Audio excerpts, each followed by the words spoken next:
Assalamualaikum warahmatullahi wabarakatuh. Halo Sobat Cemerlang, kenalin aku Nadia Ramadhani, NPM 242301189.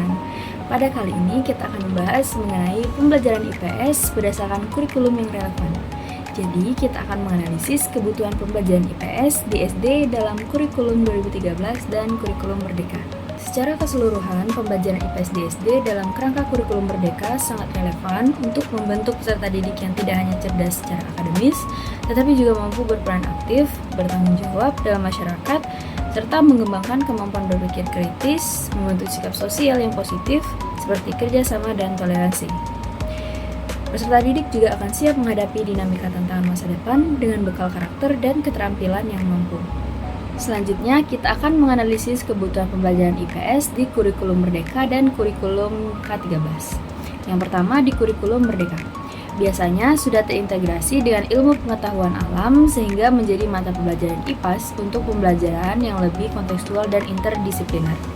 Yang kedua, kurikulum Merdeka memberi keleluasaan pada guru untuk mengembangkan materi pembelajaran sesuai dengan kebutuhan dan minat siswa, sehingga membutuhkan bahan ajar yang lebih fleksibel dan berbasis proyek.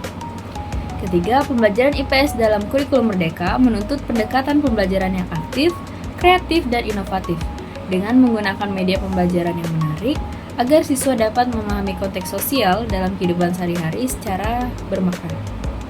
Keempat, guru perlu memahami bagaimana menjaga esensiasi IPS agar tidak hilang dalam integrasi IPAS, khususnya dari sisi pemahaman konsep-konsep dasar seperti sejarah, geografi, ekonomi, dan sosial budaya. Sehingga bahan terbuka harus tetap mengakomodasikan komponen secara utuh. Selanjutnya, analisis kebutuhan pembelajaran IPS di kurikulum 2013. Pada kurikulum 2013, biasanya berdiri sendiri dengan kompetensi dasar dan indikator pencapaian yang jelas, sehingga memerlukan bahan ajar yang spesifik untuk IPS. Kedua, K13 lebih menekankan pada pembelajaran tematik, terpadu, dan pengembangan karakter. Melalui pemahaman isi IPS yang mencakup aspek sosial, ekonomi, budaya, dan lingkungan. Ketiga, diperlukan media dan metode pembelajaran yang dapat meningkatkan minat dan keaktifan siswa, serta dapat mendukung ketercapaian kompetensi dasar.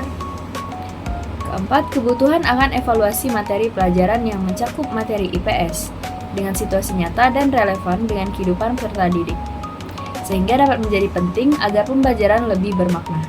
Adapun penyebab rendahnya minat dan pemahaman pembelajaran IPS di SD, seperti metode pembelajaran yang monoton, kurang menarik, dan kurangnya penggunaan media pembelajaran yang variatif dan kontekstual, sehingga siswa akan cepat merasa bosan. Materi IPS di SD juga dianggap sulit dan banyak konsep abstrak, sehingga dapat membuat siswa kesulitan memahaminya. Pembelajaran IPS SD cenderung hanya bersifat menerima informasi partisipasi, tanpa aktif siswa. Motivasi belajar siswa juga rendah dipengaruhi oleh kurangnya dukungan dari orang tua maupun lingkungan sekitarnya. Dari rendahnya pemahaman dan minat siswa dalam pembelajaran IPS di SD, maka dari itu kita akan mencari solusi untuk meningkatkan minat dan pemahaman siswa dalam pembelajaran IPS di SD. Beberapa contohnya adalah yang pertama, dengan menerapkan metode pembelajaran aktif dan variatif seperti diskusi, permainan peran, dan proyek. Kedua, kita dapat menggunakan media pembelajaran yang menarik dan teknologi digital, misalnya materi dengan kehidupan sehari-hari siswa.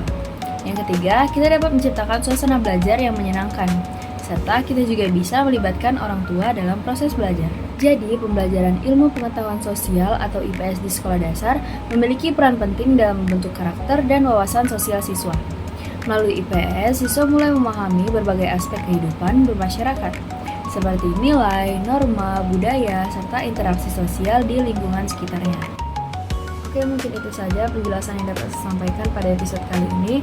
Semoga bermanfaat dan dapat menambah wawasan untuk kita semua. Jangan lupa klik like and comment ke channel YouTube ini. Dan sampai jumpa di pertemuan yang akan datang.